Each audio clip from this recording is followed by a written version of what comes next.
Sara Jacobs.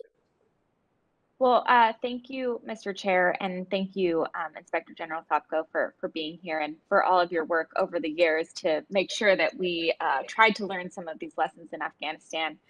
First, I wanted to thank you for your answer to Chairman Castro's question about diplomats being able to travel and risk-taking. We actually are working on a bill in that regard right now to try and make sure that our diplomats are able to get outside and actually talk to people and understand what's going on and take the necessary risks to do the job well. I wanted to ask you a little bit, kind of a meta question, let's say.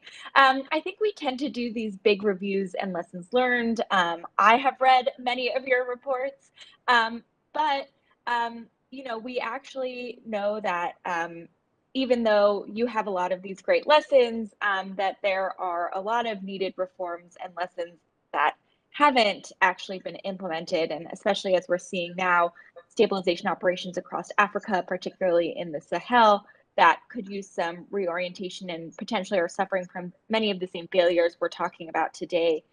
Given your experience watching this process in Afghanistan, how do you think we should make sure we pivot before it's too late? In other words, what would actually be required to intervene in the interagency process, identify and communicate the failures, identify what needs to change, and make that come to fruition? Because it's clear to me that more money and more strategies and more oversight reports do not necessarily lead to this change. So what would and how can Congress be a partner on that? Congresswoman, that is an excellent question, and you hit the nail on the head. And the answer is to look at the role of Congress. You control the purse strings. And doing oversight, and I used to work for one of the greatest chairmen in recent history, John Dingell. And he knew that oversight was what Congress should do, and this is bipartisan, nonpartisan oversight. And that means not just calling in the Secretary of State, but that means digging deeply and looking at particular programs. And Congressman, if you have allegations, if you have concerns about what we're doing in Africa or what we're doing in Haiti, then the chairman and the ranking member should work on getting your staff to start asking some tough questions. And don't end by just bringing in the Secretary of State. You can't require him to know everything. You have to find the people who are running that program. So ultimately, it's Congress's role. And if you don't get answers, don't fund the program. And I'm old school. I worked for almost 25 years in the Senate and the House. And it is the role of Congress to protect the taxpayer's purse. And it's through oversight and withholding funds and sending messages to certain errant bureaucrats. Bring them up. Hold people accountable, Congresswoman. Hold people accountable. All of the reports we've done, no one in the government has been held accountable. I always joke that the only person who's ever going to get fired over Afghanistan is probably going to be me.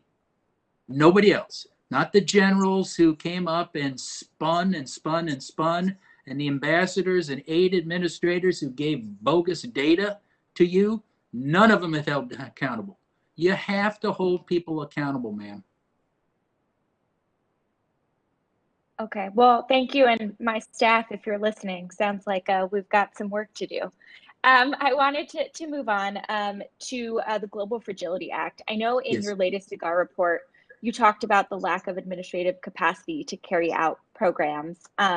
And the Global Fragility Act right now dictates that no more than 5% can be spent on administrative expenses to ensure that, you know, the money's actually going to our partners and to assistance. But obviously, as you point out, capacity of our agencies to carry out their work is incredibly important.